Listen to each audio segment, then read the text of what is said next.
baki dan sebagainya itu memang sudah dilatih. Ya, ada yang utama, ada cadangannya, setahu saya. Ada utama, ada cadangannya. Ini kemarin itu yang menggantikan bukan cadangannya. Nah, ini yang perlu mungkin juga ditelusuri oleh teman-teman PPI kemarin, ya patut dicurigai apalagi karena ada masalah ini. Gitu. Oke, menarik. Pak Zain, tapi kalau misalnya kita lihat nih ya, Bang Zain, perlu tidak sih kemudian sampai tadi narasi dari Ustadz Hilmi dan juga beberapa followers dari Ustadz Hilmi gitu ya, ini harus dibubarkan ini badannya nih? Ya, terima kasih. Saya hormatin dulu Pak Kiai ini. Mohon maaf kalau mungkin saya beda atau salah, tidak ada bermaksud untuk menjatuhkan juga Ustadz di depan. Memang terkadang saya ini di posisi yang apa ya, posisi tempat hujatan orang. Aduh. Karena saya ini mau berbicara apa yang menurut saya benar. Jadi berbeda tuh bukan berarti saya tuh ingin menyesatkan. Ya, memang kadang-kadang kalau sudah bau beragama ini kadang suka sering ribut. Dan nanti ujung-ujungnya apa? Dibilang saya sesat, kafir, itu aja. Gini, kita nih harus belajar lah. Kalau melihat perbedaan tuh jangan terus marah. Saya lihat ini isu agama ini kenceng sekali. Seperti kemarin isu jilbab, akhirnya kemerdekaannya hilang.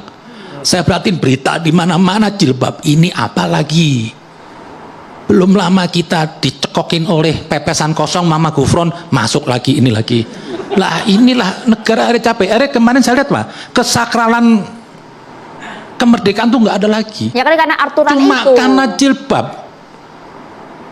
Apa sih seorang jilbab nih kok harus? Saya juga ingin meluruskan dalam pandangan Islam.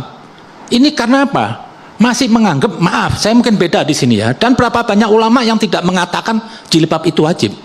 Karena menganggap jilbab itu wajib, dianggap sesuatu yang melanggar ini menggugat Tuhan. Akhirnya hilang akal sehat kita. Kita mengklaim semua ini nggak benar. Kan ini BPIP ini punya tanggung jawab dia terhadap ideologi Pancasila. Yang menyatukan negeri ini Pancasila, bukan agama. Kalau agama banyak perbedaan, sesama Islam aja saling bunuh. Jadi kita jaga nih Pancasila. Dan kenapa sih cuma karena jilbab?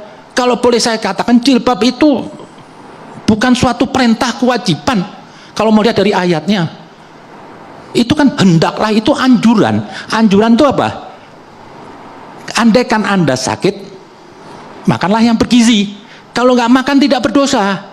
Jilbab itu kalau saya pahami apa? Seperti payung. Kalau mau hujan bawalah payung. Kalau nggak hujan nggak harus dipaksa orang pakai payung. Tapi kan bagi seseorang yang menggunakan kemudian harus dilepas itu kan suatu hal yang besar loh. Saya bingung kemarin ribut nih. Yang ribut, yang buat ribut siapa? Di pihak anak-anaknya nggak ada masalah. Orang tuanya komplain. Orang tua yang di luar. Enggak, orang tua dari. Kenapa orang tua ikut campur?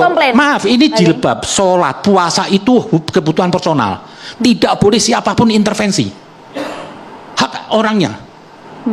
Lah, ini anaknya mau. Kenapa jadi ribut? Dan cuma acara di 17-an, kita untuk NKRI, untuk kesamaan. Enggak murtad orang nggak pakai jilbab. Di ayatnya itu enggak ada tentang jilbab. Apabila Anda melanggar, Anda kafir.